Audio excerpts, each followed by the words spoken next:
Hey everyone, good to see you. What you're looking at here is the Smartta SliderMini 2. This is a compact, ultra lightweight camera slider. It's small enough to fit in a camera bag. It weighs just over a pound or 570 grams, so it is very light.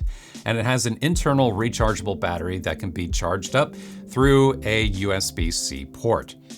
A fully automated slider like the Mini 2 is different from a manual slider. You may actually own something like this that requires you to push and pull the camera yourself and to manually move the camera across the rails. And I know that probably sounds easy and it looks easy if you've never tried it before. And I know for a fact there are some people out there who are very talented at creating perfectly smooth, perfectly timed footage when manually sliding a camera, but I am not one of those people. So for me, a slider with a brain that moves the camera for me at a perfectly consistent speed from end to end is very helpful for product B-roll video or when creating landscape photography videos out in the field, as seen here in these clips from Iceland, where I brought along and used the Smartta SliderMini 2 during the trip. In full disclosure, in case you're curious to know, Smartta sent me the SliderMini 2 that you see here, in addition to a ball head and the Z-mount bracket underneath the camera. The Z-mount bracket and the ball head are additional paid accessories that you can buy along with the SliderMini 2 if they are of interest to you, and I'll be talking more about these as part of this review. In general, Smartta has not paid for this video. They have not sponsored the video, nor have they seen this video prior to publication. Everything that you're going to see in this video is my experience and perspective using the slider and its accessories. So let's begin with the basics. The SliderMini 2 may be used by itself, as you see here, on a table if your camera and lens are lightweight and won't cause the slider to tip over. If you have something heavier like a full frame body with a larger professional lens on it, the slider will have a tendency to tip because the slider itself is just so lightweight. If your camera setup is heavier or you just want more creative flexibility, the slider may also be mounted directly to a tripod using the integrated 3/8 of an inch thread that is down here on the bottom. Now the slider also comes with a 1/4 inch adapter that you can thread into here. You can mount a plate and then attach the slider to a tripod head. Cameras are mounted to the top of the slider using any kind of tripod head or quick release plate with a flat base. As a matter of fact, the slider comes with its own thin quick release plate that you can use.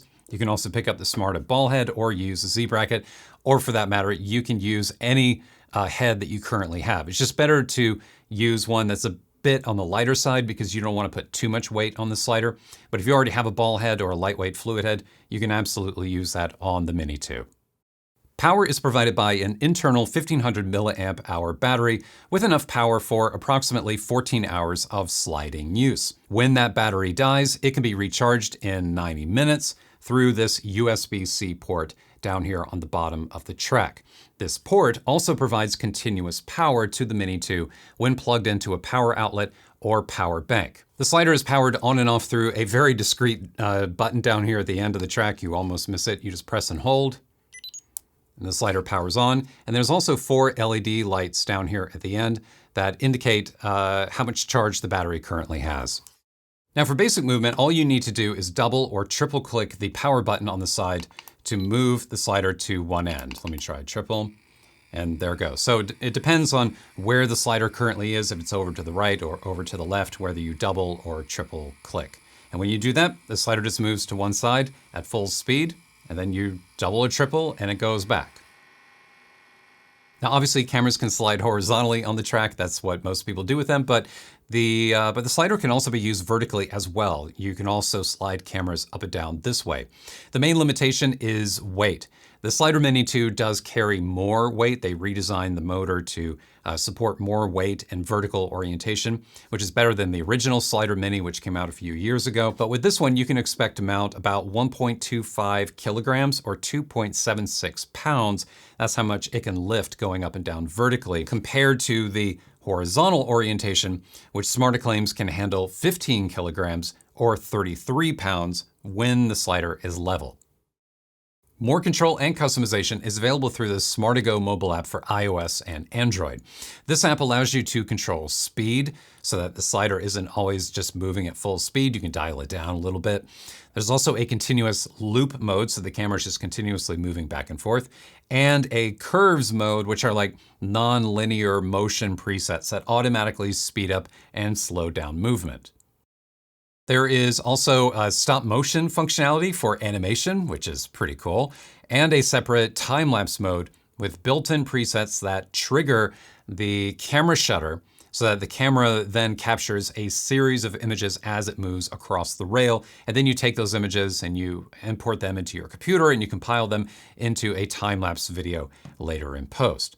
Now, in case you're curious to know, the SliderMini 2 does come with shutter release cables that are compatible with the majority of cameras out there. So in general, the SliderMini 2 is pretty basic, it's pretty simple. You can just take it out of the box and immediately start using it, though it is worth downloading that mobile app. All right, so now let's get into the pros and cons that I found when using the SmarttaMini 2.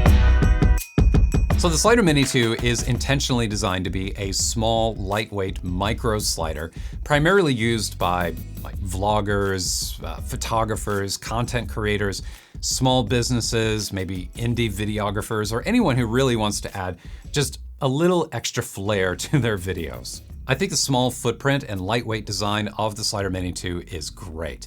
This is a slider that you can actually travel with. You can bring it with you and use. You can just throw it in your camera bag when you're going on a trip, especially not just because of its lightweight and its small form factor, but also because it has a rechargeable internal battery. You don't have to bring along extra batteries or battery chargers in order to charge those batteries for the slider. It is completely self-contained in this unibody design.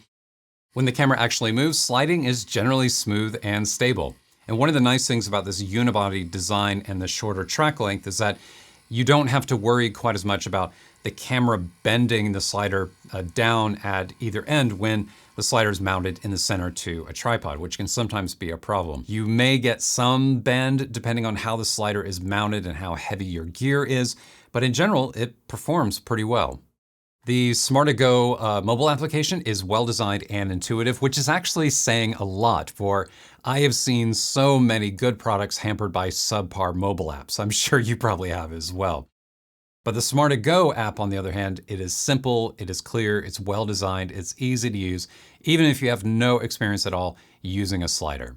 So in my opinion, those are the positives of the SliderMini 2, but there are some areas in which I think the slider could be improved and just some general negative things about a small micro slider that you should be aware of. First, the motor in the SliderMini 2 is not quiet. You can easily hear it when it moves. As a matter of fact, let's just listen to it for a second.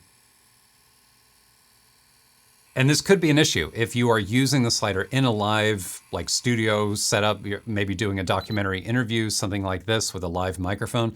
The microphone, odds are pretty good that the microphone will pick up the sound in the SliderMini 2. It is not a quiet slider. Another thing I noticed is that sometimes this power button down here at the end gets a little confused between the double and the triple clicks. Sometimes it works, let me see. And then, well, there it goes. I can double click, nothing happens, triple, and still nothing happens. So I don't know what's going on. Maybe it's a firmware thing, maybe it's a software thing that needs to be updated and adjusted. But with the version that I have, sometimes the button gets a little confused and you have to power it off and power it back on. Oh, and speaking of, I wish when you powered the slider off that it also made a sound. It only makes a sound when you power it on. So unfortunately, it's kind of hard to tell when, especially if you're in if you're outdoor in a space and you can't really see the green LEDs here on the side, it's kind of hard to tell when it's off. Now, as I've been saying throughout this video, the track length of the SliderMini 2 is short, which is great for the aforementioned reasons that I went into. But unfortunately, that does translate into less motion in your video. I think it's important then, if you're using a micro slider like this, to compose your shots with some type of foreground element that is close to the camera so that the motion in your shot is easier to see, because you're not going to have as much footage to work with later. Another issue with the SliderMini 2 is weight. Now, Smartta claims the slider can handle a lot of weight when it's level and horizontal like this, 15 kilograms, or 33 pounds in fact, and this slider barely weighs more than a pound. But those numbers really don't tell the whole story, because the heavier your camera and lens, the greater the likelihood of camera shake in your footage, especially when using telephoto lens, when that camera is sliding across the rails, because the motor just struggles a little bit more and it creates a little bit of shake in your footage. Now, typically you can import that footage into an app like Premiere and apply a warp stabilizer to it in order to smooth it out and get rid of those little micro jitters. But in general, it is something important to know. Also, as I mentioned earlier with regard to weight, even though, yeah, I mean, you could put a lot of weight up here, it then removes the ability for you to use the slider on a tabletop. Only like a small APS-C lightweight camera like this M50 here can really be used on the slider on top of a tabletop. Anything heavier than this, you're gonna need to mount it to a tripod. Another potential negative for some users is not being able to swap batteries in the slider when the slider runs out of power. I could see some users just preferring to pop a battery out, to put in a new one, and to keep going, especially if you're out in the field and you're nowhere near a wall outlet and you don't have an external power bank with you in order to both charge the battery and feed continuous power to it. But for me, the biggest issue I encountered when using the SliderMini 2 was establishing a firm grip down here on the bottom when mounting plates. Now, I tried multiple Arca Swiss plates, 2 different fluid head plates. I used, hex wrenches and everything in order to tighten this thing as much as I possibly could. And every time, it didn't matter what type of plate I used, the plates would always eventually loosen up. I think the problem here may be the fact that you have to insert that 1/4 inch adapter into the 3/8 of an inch mount on the bottom, and it's just not firm enough. It's not creating enough grip. So my recommendation with the current version, at least, of the Mini 2 would be to use this slider directly on a tripod. Like, instead of using a ball head or a fluid head or whatever, just avoid using plates altogether and just mount it directly using the 3/8 of an inch mount. Just put it right on top of the tripod. As for the Smartta accessories, I think the quick release plate that comes with the SliderMini 2 could be improved. In general, it does a good job of keeping the camera down low, low profile for the camera, and it also contributes less weight. But the thing that I really do not like about this quick release plate is the fact that it has a standard screw down here on the bottom. And I know that sounds nitpicky, but when you compare it to like an Arca Swiss plate that has both a standard screw and a hex and a little turn handle here as well in order to tighten handheld, this is so much nicer than just a basic, cheap, standard screw. And fortunately, this is a pretty easy fix. So, I mean, my recommendation to Smartta would be, please update the screw in here, because then you have to bring along a screwdriver with you in order to, mount this and unmount it from the bottom of the camera. It's just more hassle than it needs to be. As for the Smartta ball head, it's not bad. I actually expected this to be much cheaper. I thought this was going to be made of plastic, but the whole thing is made of aluminum. Well designed and constructed, has a nice flip latch here to be positioning the ball head. And there's also another nice design feature. I wish all my ball heads had this. There's a spirit level in the side of the plate lock up here. Pretty cool. And then we have the Smartta Z-mount bracket. Now, in general, Z-mount brackets are great on sliders because they're similar to fluid video heads in that there's no lateral tilt. It's much easier to get your camera level using one of these.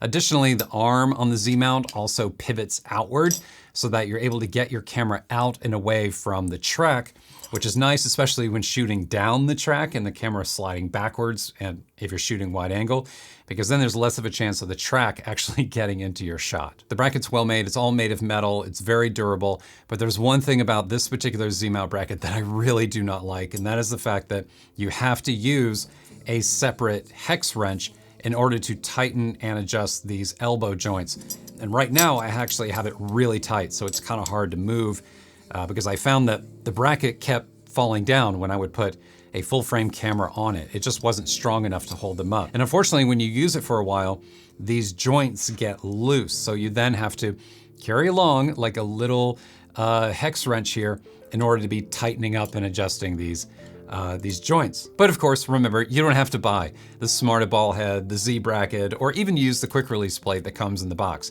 All these things are optional. You are free to use your own ball head, fluid head, whatever it is that you currently have. So overall, final thoughts here about the Smartta SliderMini 2. Well, I think this is an ideal slider for the average user. Professional videographers and filmmakers will likely want a slider that has a longer track length and perhaps a more robust build as well in order to be carrying their heavier camera gear. But for everyone else, if you're looking for an automated slider because you are as bad as I am at using a manual slider, and you're just looking for something to help spice up some of your product B-roll footage for your YouTube channel, for your social media account, whatever it is that you're creating content for, or if you are a photographer and you want to add some motion to your time-lapse footage, you want to experiment with that, this is a pretty decent option. And I especially like the fact that it's small, it's lightweight, it doesn't require batteries, you can throw it in your camera bag, bring it along with you, and use it anywhere. I mean, time will tell concerning its long-term durability. I do get the sense from using it that there are some small, potentially fragile parts inside of the slider, which, I don't know, they may or may not last as time moves on. We'll just have to wait and see, and I'll have to keep using it, and I will report back. If I have anything more to say about the slider, if I have any issues with it in the future, I will pin a comment down below. If you have used the Smartta SliderMini 2 and you would care to share your feedback, your thoughts about the slider with others, please feel free to do so down below in the comments. Also, while you're down there, if this video was helpful, if you enjoyed it, please remember to give this video a thumbs up. It really would help. And consider subscribing to this channel as well if you would like to see more videos from me in the future. I appreciate your time and attention. Thanks so much for being here. I hope you enjoyed the review. I'll see you around.